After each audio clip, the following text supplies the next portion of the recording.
Truck ડ્રાઈવરોની હડતાલ અને ટ્રાન્સપોર્ટેશનની આ સમસ્યાની સીધી અસર હાલ તો શાકભાજી પર પડી રહી છે। ખાસ કરીને સાબરકાંઠાના હિંમતનગરની અંદર જે શાકભાજી માર્કેટ છે ત્યાં શાકભાજીનો ભરાવો થઈ ગયો છે।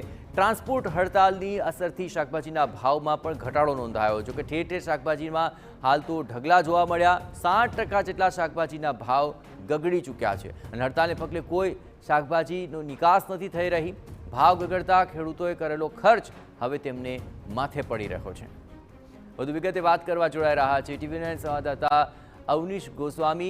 અવનીશ, હાલ શાકભાજીના ભાવ ગગડી રહ્યા છે, હાલ શાકભાજી માર્કેટની શું પરિસ્થિતિ જણાઈ રહી છે ને તેને લઈને આખરે ખેડૂતોને કેટલું નુકસાન જઈ રહ્યું છે? અવનીશ, જયેશ, વાત કરવામાં આવે તો વહેલી સવારથી ખેડૂતો જે છે તે પોતાનું ઉત્પાદન લઈને માર્કેટ યાર્ડમાં પહોંચે છે। પ્રાંતિજ હોય, હિંમતનગર હોય, તમામ જગ્યાએ માર્કેટ યાર્ડમાં શાકભાજી તો આવી ચૂકી છે, પરંતુ ટ્રાન્સપોર્ટની હડતાલ હોવાના કારણે આ જે શાક માર્કેટનું જે શાકનો જથ્થો જે છે તે અન્ય શહેરોમાં પહોંચી નહીં શકવાના કારણે સ્થાનિક માર્કેટ યાર્ડમાં તેનો ભરાવો થયો છે ને તેના કારણે આ ભાવ જે છે તે ગગડ્યા છે। ખેડૂતોને જે આશા અને અપેક્ષા હતી કે હાલનો જે સમય છે તેની અંદર સારો ભાવ મળી રહે તો પોતાનો જે ખર્ચ છે તે ખર્ચ પણ નીકળી શકે ને સારી ઉપજ મળી શકે, પરંતુ તે આશાઓ ઉપર જાણે પાણી ફરી વળ્યું તે પ્રકારનું જોવા મળી રહ્યું છે।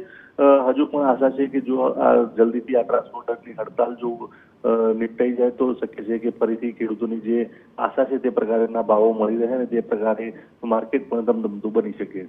બિલકુલ અવનીશ, તમામ ગતિવિધિઓ પર આપ નજર રાખતા રહેજો। તો આખરે જે શાકભાજી પકવતા ખેડૂતો છે તેમને સીધી અસર પડી રહી છે, કારણ કે 60% જેટલા શાકભાજીના ભાવ ગગડ્યા અને તેમના કારણે તેમને નુકસાન સહન કરવાનો વારો આવ્યો છે।